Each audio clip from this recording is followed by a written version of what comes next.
Esto, por supuesto, fue una gran sorpresa y William y yo hemos estado haciendo todo lo posible para procesar y manejar esto en privado por el bien de nuestra joven familia. Lady Louise Windsor había pasado años haciendo lo que la monarquía parecía esperar de ella, manteniéndose en silencio, sin pedir nada y aceptando que otros nombres siempre irían primero luego. Finalmente, rompió su silencio. Sus palabras no fueron amargas, fueron peores para el palacio porque fueron serenas. Catalina luchó por mí cuando el palacio quería que me olvidaran. En una frase, Louise transformó un acto privado de lealtad en un ajuste de cuentas real. Antes de profundizar en lo que esto realmente significa para la familia real, asegúrate de suscribirte para no perderte ninguna actualización. Louise hizo la revelación durante una entrevista grabada autorizada para su difusión pública, convirtiendo un recuerdo en algo que el palacio ya no podía contener. Explicó que los funcionarios habían aprobado un plan para apartarla de varios compromisos del legado de la reina Isabel II y reducir su lugar en futuras conmemoraciones familiares. Los compromisos de legado son eventos creados para honrar y continuar la memoria de un monarca anterior. Para Louise,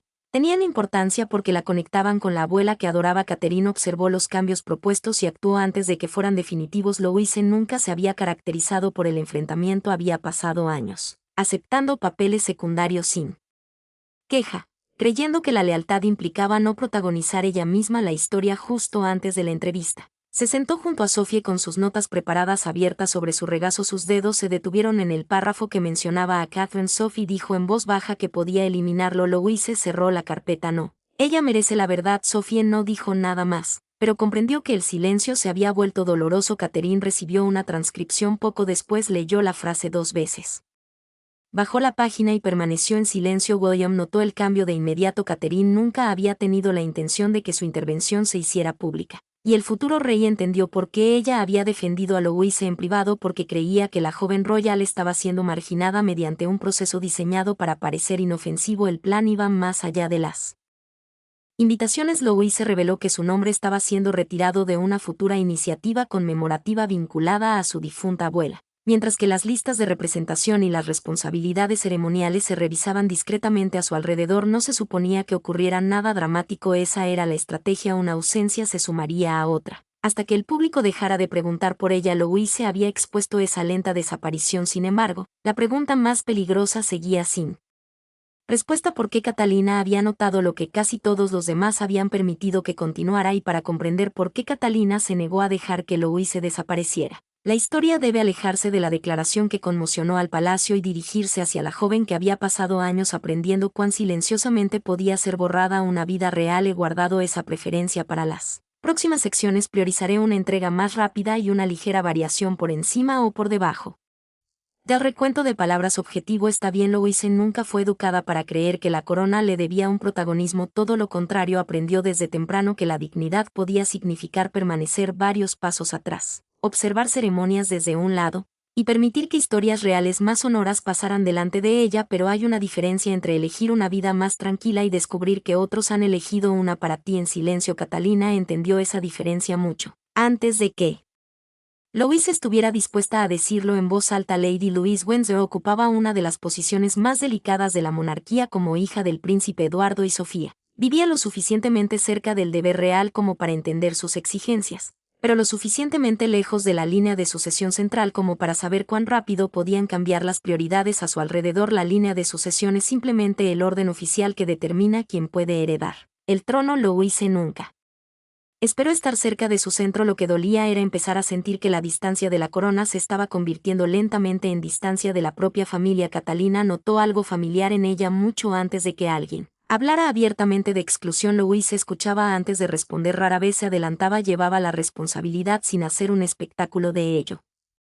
Su vínculo creció a través de conversaciones tranquilas después de las ocasiones familiares, breves palabras de aliento y el tipo de entendimiento que no requería explicaciones constantes. Catalina valoraba esa contención, pero también empezó a percibir el peligro subyacente. Luisa podía asimilar la decepción con tanta elegancia que otros podían interpretar su silencio como una aprobación. Sofía vio el precio más claramente una noche. Tras una reunión familiar, Luisa regresó a casa y se quitó una insignia ceremonial sin usar de su abrigo. Tras enterarse de que ya no la necesitarían en el próximo evento, una insignia ceremonial es un emblema formal que se luce para identificar un rol o una conexión en una ocasión oficial. Luisa intentó reír, Diciendo que probablemente así sería más sencillo, Sofía no rió, observó a su hija guardar la insignia con un cuidado doloroso y se dio cuenta de que Luisa había empezado a considerar la exclusión como algo que debía aceptar. Con cortesía, Eduardo lidiaba con el mismo temor desde otra perspectiva. En una conversación privada con Sofía, admitió que defender a su hija con demasiada vehemencia podría ser interpretado como ambición. Él había pasado años evitando cualquier indicio de que su familia buscara mayor estatus. Sofía respondió que proteger a Luisa de la humillación no era lo mismo que pedir un ascenso. Eduardo sabía que ella tenía razón, pero la tensión persistía. Catalina, mientras tanto, ya había empezado a percibir un patrón. Luisa figuraba en los primeros documentos informativos, para luego desaparecer en versiones posteriores. Un documento informativo es una nota interna que detalla quién se espera que asista y qué papel desempeñará cada persona. Finalmente, Catalina colocó dos versiones de un mismo horario familiar ante Guillermo. El nombre de Luisa aparecía en la primera y desaparecía en la segunda. Guillermo estudió ambas páginas, rodeó el nombre ausente con su bolígrafo y formuló una única pregunta: ¿quién cambió esto? Porque meses antes de que Luisa pronunciara el nombre de Catalina en público, un asiento vacío en Windsor ya le había revelado a la princesa exactamente lo que el palacio estaba dispuesto a hacer. El punto de inflexión no comenzó con gritos, filtraciones ni una dramática confrontación palaciega. Comenzó con una tarjeta de sitio durante los preparativos para una reunión privada de recuerdo en Windsor. Catalina notó que el nombre de Luisa había desaparecido de la procesión familiar y su asiento había sido reubicado lejos del grupo familiar principal. Para los demás, parecía un trámite administrativo. Para Catalina, parecía deliberado. Y lo que ocurrió en los siguientes 10 minutos cambió su relación para siempre. Luisa llegó a Windsor esperando ocupar el puesto que ya se le había asignado. La reunión estaba pensada para honrar a la reina Isabel II y para su nieta eso era de suma importancia. Un ensayo de recuerdo es simplemente una práctica privada previa a un evento conmemorativo formal, utilizada para organizar quién entra, dónde se ubica y cómo se desarrolla la ceremonia. Luisa se había preparado en silencio porque creía que su papel se trataba de memoria familiar, no de rango. Entonces se acercó un asistente y le comunicó que los arreglos habían cambiado. Ella entraría por separado. Su asiento también había sido reubicado más atrás. Luisa sintió la punzada de inmediato, pero hizo lo que siempre hacía: lo controló. Cuando retiraron su tarjeta de asiento original de la mesa principal, ella no preguntó quién lo había ordenado. Dobló el programa modificado, agradeció al asistente y se dirigió hacia su nueva ubicación. Catalina lo vio todo. La princesa ya había notado los nombres que desaparecían y los horarios modificados. Ahora el patrón se desarrollaba frente a ella y esta vez,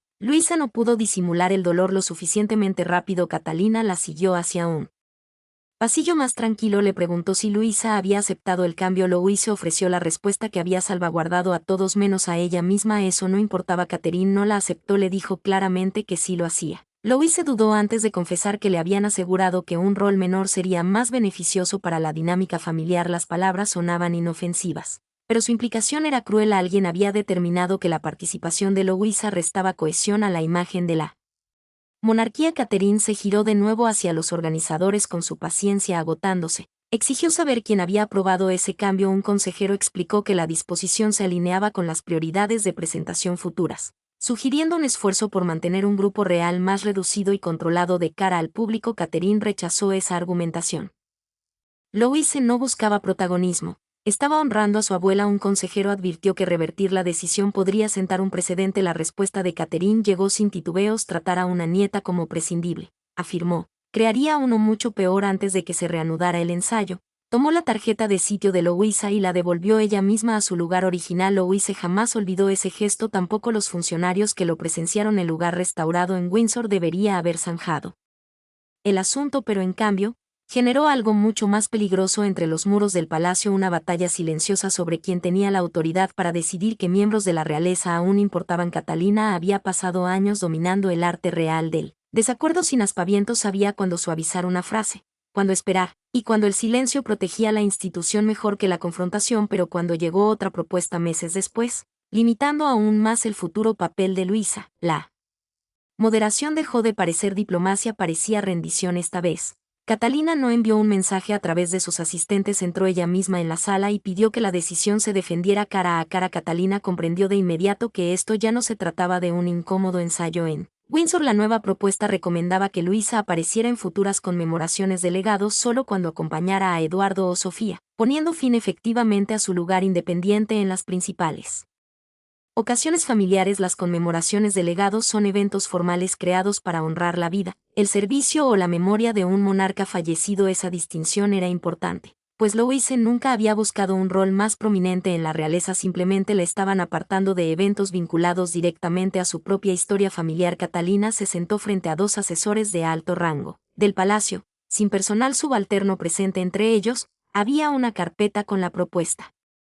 Ella no alzó la voz, eso intensificó la tensión. La princesa preguntó por qué a una joven que había cumplido con cada tarea encomendada se le estaba tratando de repente como un problema. A minimizar. Uno de los asesores respondió con cautela, argumentando que la monarquía necesitaba una jerarquía visual más definida. La frase implicaba presentar al público un grupo más reducido y comprensible de miembros de la realeza de alto perfil. Catalina escuchó, y luego dejó su bolígrafo. La paciencia de Catalina finalmente se transformó en indignación. Preguntó si ahora se estaba evaluando a los miembros de la familia por cuán prominentemente podían ser promocionados. Los asesores se defendieron, asegurando que la propuesta buscaba claridad, no un castigo. Ella rechazó esa distinción. Louise nunca había buscado protagonismo, ni competido por estatus, ni avergonzado a la institución, pero de algún modo, esa misma discreción la había hecho más fácil de apartar. Catalina entonces involucró a Isabel II en la discusión. La difunta reina, dijo, había mantenido deliberadamente a Luisa conectada a la vida familiar sin forzarla a cumplir deberes reales a tiempo completo. Ese equilibrio había protegido tanto a la joven como a la monarquía. Excluir a Luisa ahora no modernizaría ese acuerdo, lo distorsionaría. Un consejero advirtió que revertir la propuesta podría complicar la planificación futura.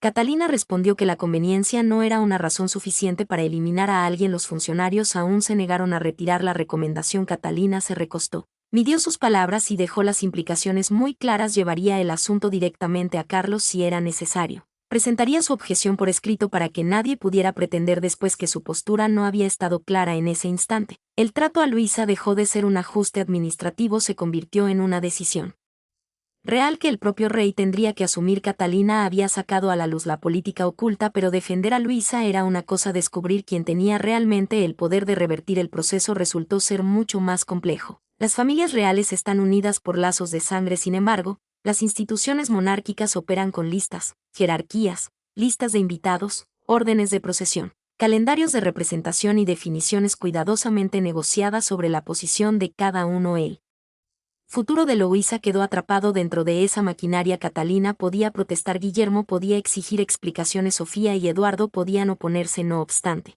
alguien debía autorizar el cambio, y cuando el expediente llegó finalmente a manos de Carlos, el rey se dio cuenta de que lo que parecía un simple ajuste doméstico se había convertido en una prueba para su propia familia. Carlos leyó el informe a solas, antes de una reunión familiar programada.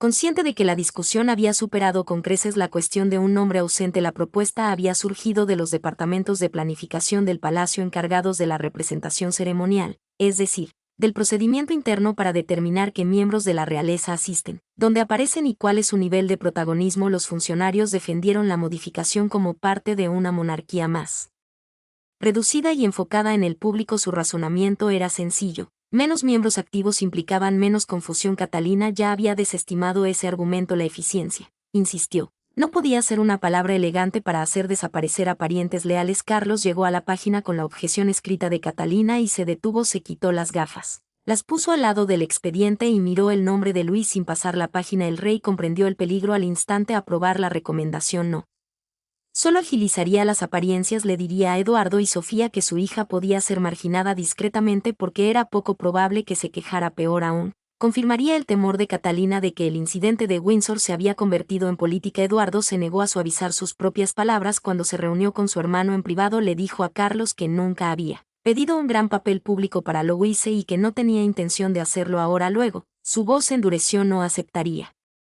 que su hija fuera humillada simplemente porque todos asumían que era demasiado educada para defenderse. Carlos escuchó atentamente. Eduardo repitió que esto no se trataba de rango, se trataba de si la lealtad significaba algo cuando provenía de alguien ajeno a la línea central. Guillermo entonces reforzó el argumento de Catalina. Le dijo al rey que su intervención no había sido emocional ni impulsiva. Ella había llevado un registro de varias ocasiones en las que Luisa aparecía en los borradores iniciales para luego desaparecer de las versiones finales. El príncipe explicó que un patrón era importante porque los cambios aislados podían ser desestimados como meros asuntos logísticos. La repetición sugería intención. Carlos volvió a mirar el expediente y la elección se volvió ineludible. Carlos finalmente se negó a aprobar la restricción permanente. Ordenó que la participación futura de Luisa fuera revisada individualmente en lugar de mediante una política de exclusión general, lo que significaba que ninguna regla automática podría eliminarla silenciosamente de cada ocasión importante. La amenaza inmediata había pasado, la actitud subyacente no. El palacio podía modificar una lista con una sola firma,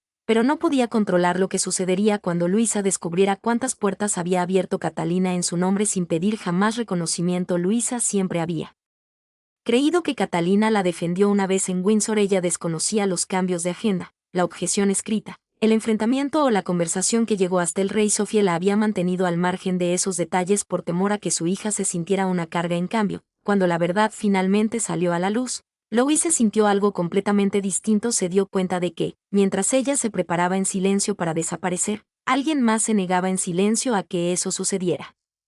Sophie recibió la confirmación de que Carlos había rechazado la restricción general y comprendió que el silencio ya no podía proteger a su hija. Una restricción general es una norma fija que se aplica automáticamente. En lugar de juzgar cada ocasión por separado esa noche, se sentó con Louise y comenzó a explicarle lo que había sucedido después de Windsor. Empezó con los cambios en los horarios, luego vinieron las preguntas de Catalina, las continuas ausencias, el desafío privado a los asesores, la implicación de Guillermo y, finalmente, la objeción escrita que había llegado hasta el propio rey. Louise escuchaba sin interrumpir. Cuanto más explicaba Sophie, más cambiaba la historia en su mente. Catherine no solo había intervenido una vez porque una tarjeta de sitio parecía incorrecta, había seguido observando, había notado patrones. Louise misma había intentado ignorar, había desafiado a personas que Louise jamás habría confrontado y había llevado la discusión más lejos cada vez que el palacio intentaba minimizar el problema. Cuando Sophie finalmente dejó de hablar, Louise bajó la mirada a sus manos y preguntó,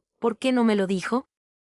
Sophie respondió en voz baja, porque no lo hacía para que le dieran las gracias. Louise sintió gratitud al principio, luego vino algo más agudo, dolor.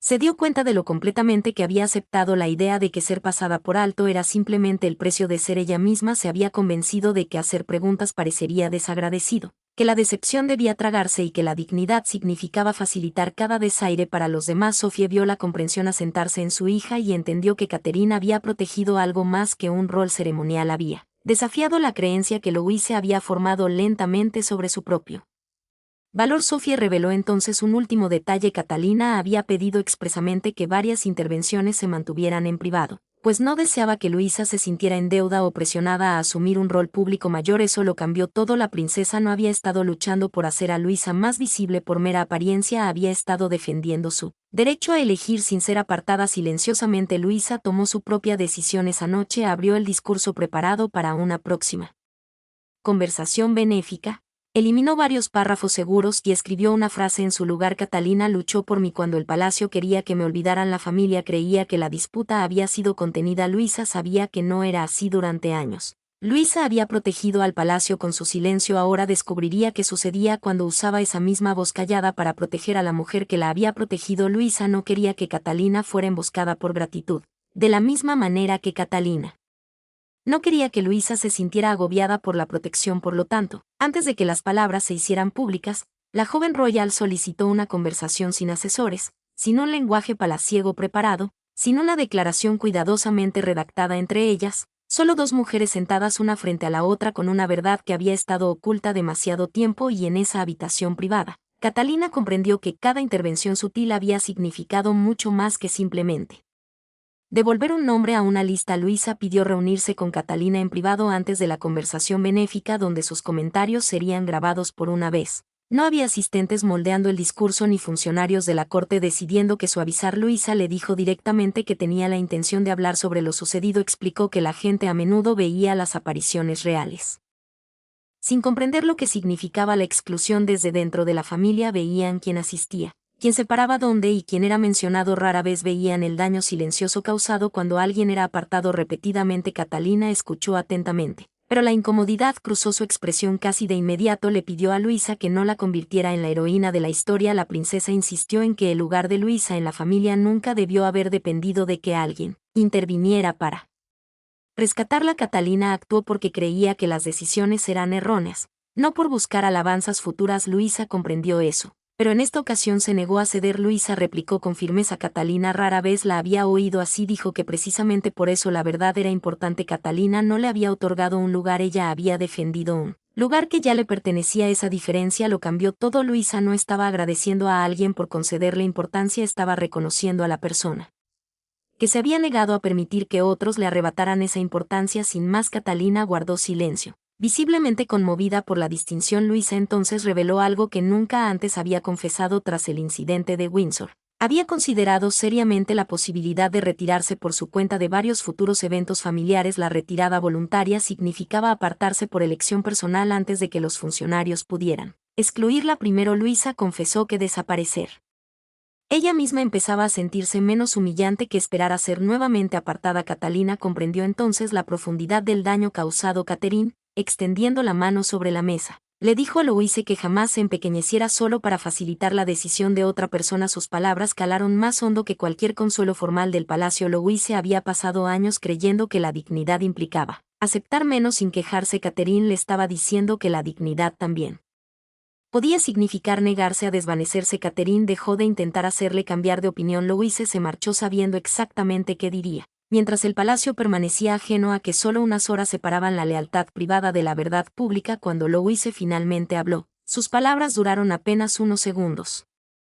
Pero fuera de esa habitación privada, resonaron con una fuerza que la monarquía ya no podía controlar. En silencio el palacio esperaba que la atención se centrara en Catherine. En cambio, el país miró a Louise por primera vez. La gente reconsideró cada aparición discreta, cada lugar en el borde de un balcón, cada ceremonia donde había estado sin exigir protagonismo. Su declaración no reveló ningún romance secreto escandaloso ni conspiración financiera. Expuso algo mucho más humano. Que fácil es que una institución pase por alto a alguien que nunca se queja. ¿Y qué poder adquiere esa persona cuando finalmente dice que se dio cuenta? Las palabras de Louisa recorrieron las oficinas de prensa reales en cuestión de horas. El personal esperaba un cálido agradecimiento por el apoyo de Catalina. Algo personal pero inofensivo. En cambio, la frase "quería que me olvidaran" lo cambió todo. Una oficina de prensa real es el equipo encargado de gestionar la comunicación oficial con periodistas y locutores.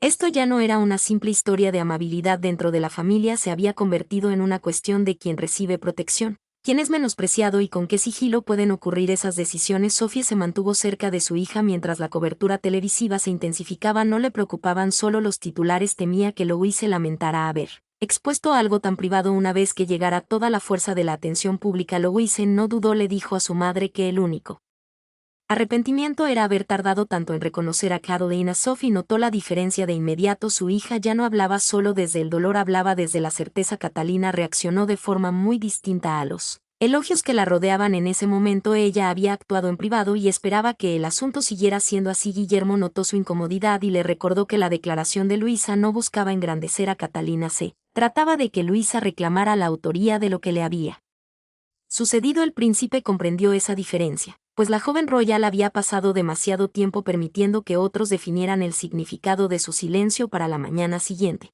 la noticia se había vuelto incontrolable. Un periódico nacional ficticio publicó el retrato de Luisa bajo el titular: "La Royal". No la borrarían. Fuera del castillo de Windsor, los visitantes comenzaron a dejar notas escritas a mano dirigidas a ella. Varias solo llevaban 3 palabras: "Te vimos". Ese simple mensaje capturó el sentir popular con más fuerza que cualquier comunicado oficial. La Casa Real anunció entonces que los futuros compromisos delegados se evaluarían de forma individual, en lugar de reducirse automáticamente según la cercanía a la sucesión. En otras palabras, Luisa y otras personas serían valoradas por el evento y su vínculo con él, y no apartadas por una fórmula rígida. La simpatía pública la había respaldado, pero aún quedaba una prueba final. Louise y Catherine aún debían asistir juntas a otra reunión familiar y descubrir si la corte había cambiado en la práctica. No solo en las palabras, el país había respondido a Louise con reconocimiento. Ahora, la propia monarquía debía demostrar si había comprendido realmente el significado de sus palabras. Al final, la victoria de Louise no fue un nuevo título, un apartamento más lujoso o un lugar permanente junto al trono.